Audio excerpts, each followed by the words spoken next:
pedestrian bridge, overpass, and underpass provide access to the Colorado River. Visitors of all abilities can enjoy the trails and accessible fishing areas. Recreational activities include walking, hiking, cycling, horseback riding, fishing, picnicking, bird watching, a children's play area, and splash pad, among many other recreational opportunities. Sit back, relax, and enjoy yourselves, and we'll try to explain how Laughlin got started.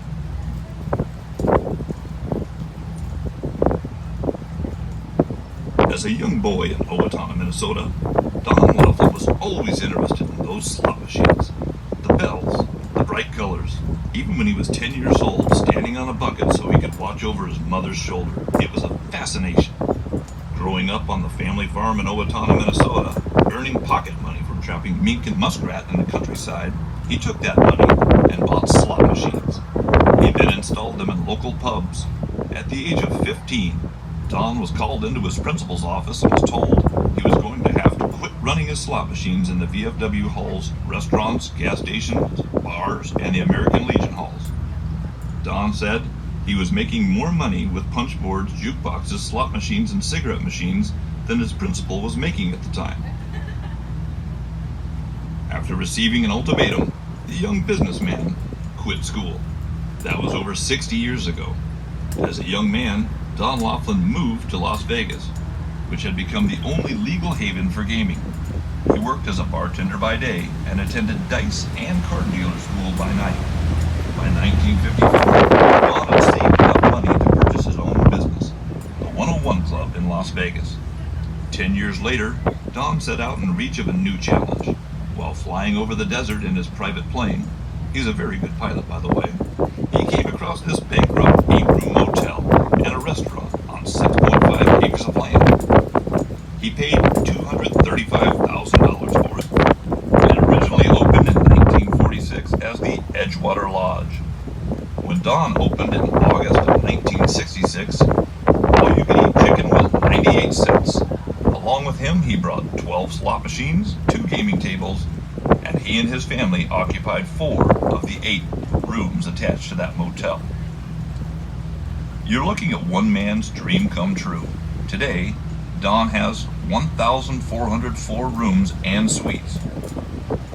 At 28 stories, he has Laughlin's tallest hotel tower, an RV park across the street with over 800 spaces.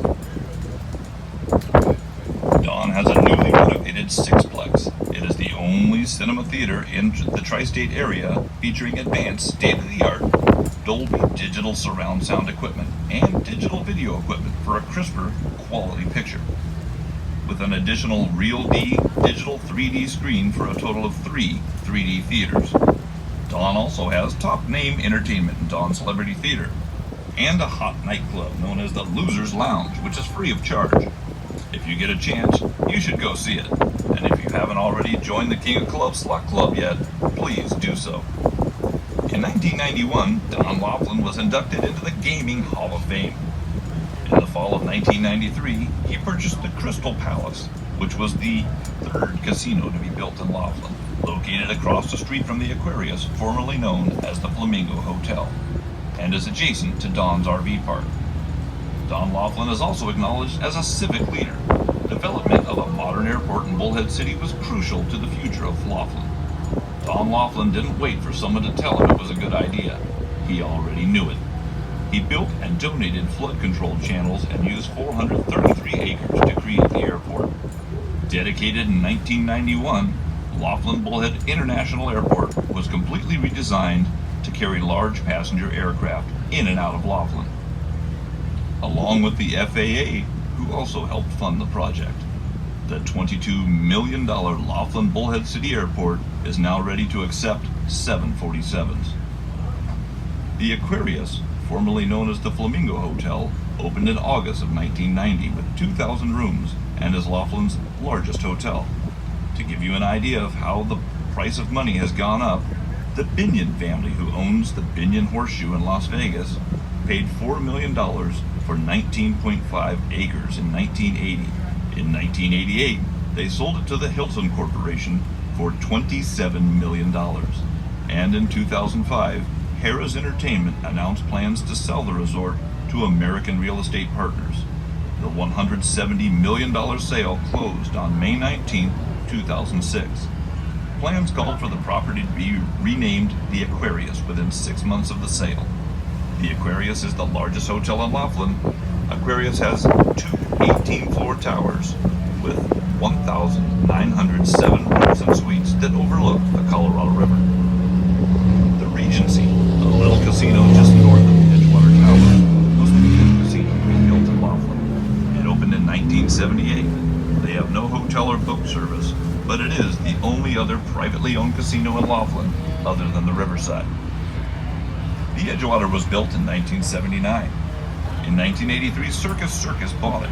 They added a 450-room motel on the west side, and they added a race and sports book in the south end. They tore out the bowling alley that was underneath and put in a buffet. They also built a 26-story tower. If you look at the top of that tower, you'll notice a balcony. They built a suite up there for a lady named Miss Lafferty. But I'm going to save the rest of Miss Lafferty's story for you for the trip back upstream. In 1983, Circus bought a small casino called the Colorado Bell, located next to the Regency, where the Edgewater Tower is located today. They bought all the properties south of the Edgewater, tore that small casino down, and they built the Showboat of Laughlin. They opened in July of 1987 with 5 restaurants and 1,236 rooms. It took $100 million to build this showboat, and they said they had their money back in 3 years. They didn't have boats its size here on the Colorado River, however, but it did have its side wheelers. The Jessup was the only side-by-side wheeler they had. In fact, the Jessup was the first steamboat to come up the Colorado River, and the Jessup was the steamboat that helped Lieutenant Beale get his camels across the river. As we go by the stern of the Colorado Bell and you look over across the way, you'll see the only casino built on the wrong side of Casino Drive, the Tropicana Express, formerly known as the Ramada Express. They built it in an 1890 railroad theme. They opened in June of 1988 with 4 restaurants, 406 rooms. In September of 1993, they completed that 20-story tower, giving themselves an additional 1,095 rooms. Today, it is owned by Carl Icahn of Tropicana Entertainment. The Pioneer, the 4th casino to be built in Laughlin, opened in 1977 as the Colorado Club. In 1981, Margot Alardi bought it, changed the name to the Pioneer, and added 412 hotel rooms. In December of 1988, he sold it to the Sahara Corporation out of Las Vegas. The Golden Nugget, the home of the 2nd casino to be built in Laughlin, opened in 1967 as the Bobcat Inn. The Whittington family named it after a 3-legged bobcat that had been hanging around his trash cans looking for a free handout. In 1969, Odie Lott bought it and changed the name to the Nevada Club. In 1971, Odie Lott purchased a 70-room motel in Old Bullhead City and called it the Nevada Club Inn. In 1976, John Jenkins bought it. In 1978, he sold it to Del Webb. In 1988, the Steve Wynn Corporation that owns the Mirage in Las Vegas, along with the Dunes and the Treasure Island, paid $40 million for that piece of property and changed the name to the Golden Nugget. They started a $200 million remodeling project. They have an apartment on the river that they built for their general manager. In December of 1992, they completed those 2 4-story towers, giving themselves an additional 325 rooms. The Golden Nugget is owned and operated by the Landry's Corporation today. This next casino was formerly known as Sam's Town, also formerly known as Gold River, and also formerly known as the River Palms. They have more than 70,000 square feet of gaming area. The casino was originally built in a Sutter's Mill theme, representing the gold mining days in California. In May 2013, Tropicana agreed to sell the River Palms to M1 Gaming, owner of Boomtown Casino and Hotel Reno. But the sale was on hold as of March 2014. In July 2014, Tropicana agreed to sell the river palms to the owners of Dottie's, who have changed the name to the Laughlin River Lodge, as it is known today. Over on our left is Old Bullhead City. Bullhead City did not get its name from the bullhead catfish, or any other kind of bull for as far as that goes. It got its name from a rock formation that is now currently beneath the waters of Lake Mojave, just behind Davis Dam. A rock formation in the shape of a bull's head. Settlers coming across the country would locate that rock formation and know they had safe passage coming across the river and didn't have to worry about quicksand. Back then, quicksand was one of the main hazards of trying to cross the Colorado River. For the trivia expert, Davis Dam was originally called Bullhead Dam and was later changed to Davis in 1941. In 1981, the forefathers decided to consolidate. They took in townships like Palo Verde, Holiday Shores, and Riviera. Today, Bullhead City has a main street 19 miles long and a population of over 40,000 people. Harrah's of Laughlin was the first casino to take advantage of the new highway. They opened their first tower in August of 1988 with 460 rooms. Before their grand opening ceremony was over, they announced their second tower of 594 rooms.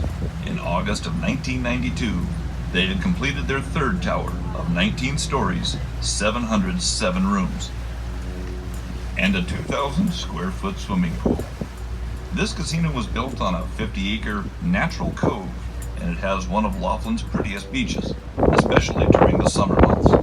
All of the land south of Harrah's has been sold for more casino development all the way down to the Mojave Indian Reservation. The Mojave Indians have the newest casino on the river, the AV. It has 456 rooms and 29 suites. They had their grand opening in February of 1995 and planned on building 9 more casinos. They have a housing development and an 18-hole golf course. They want to call the development Aha Makav, which means people by the river, which is where the word Mojave comes from. In front of us is the Bullhead City Chamber of Commerce. Just north of it is the Bullhead City Community Park. That marks the boundary line between old and new Bullhead City. All the shopping centers are located in new Bullhead City at this time. Kmart came in 1989, and Walmart came in 1990. The first shopping center as you come into the new Bullhead City is the Safeway Shopping Center. The reason I mention the Safeway Shopping Center is that on that riverbank where the Safeway Shopping Center is where Hardyville was located. In 1864, William H. Hardy arrived and he started a ferry boat across the river. He built a general store and a post office. This was as far up the river as traffic came. There were boats that came farther up the river, but only got as far as Bullhead's Rock, and they knew that it wasn't very far upstream before the rapids began. They left their ring bolts in the canyon walls where they had to pull themselves up across the rapids. It is known as Ringbolt Canyon today. William Hardy was also a self-appointed postmaster.